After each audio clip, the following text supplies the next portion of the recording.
As the U.S. winds down its mission in Afghanistan, a new report from the Special Inspector General for Afghanistan Reconstruction has uncovered almost $2 billion in questionable spending on projects, some of which will go unoccupied, and one that even poses a health and safety hazard.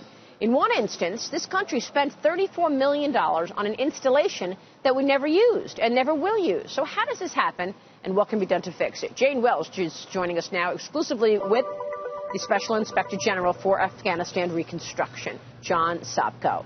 Thanks for joining us, sir. Jane.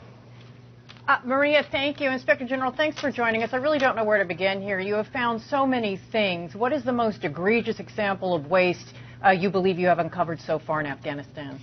You know, to answer that question, I'll answer in two parts. I think the most egregious was the recent purchase of almost $1 billion worth of Russian helicopters and airplanes from for the Afghan counter-narcotics program.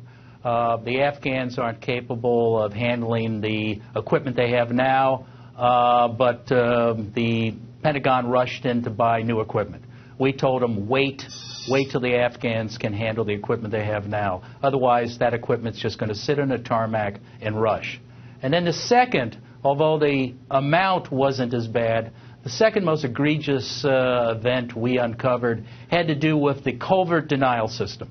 These are steel plates and steel mesh put under culverts on the highways. They were to prevent IEDs from being placed where our troops were traveling on the highways.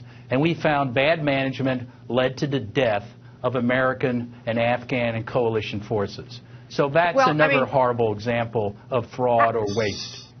Yeah, let's just put aside the fact that we're buying Russian helicopters for Afghans, but the Pentagon says it's the only helicopters they know how to fly, but as you say, they can't find pilots. How does something like this happen? How does a $34 million building that we said 3 years ago apparently we didn't want continue to be built? How does this happen when we're trying to cut back here at home? Well, we're trying to find that out. We just opened up the investigation on that. But a number of people told me, including a couple generals out in Afghanistan on my last trip, that this is indicative of what happens with military procurement and military construction.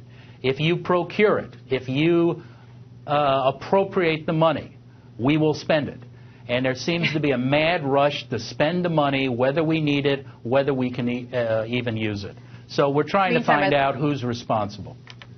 Meantime, as we furlough people at home, but finally, Inspector General, it seems a little late for this to come out. I mean, it's 2013. We've been in Afghanistan for 12 years. Why are we learning about this now? Well, I've only been in office for a year, so we're finding about it now, but it's not too late.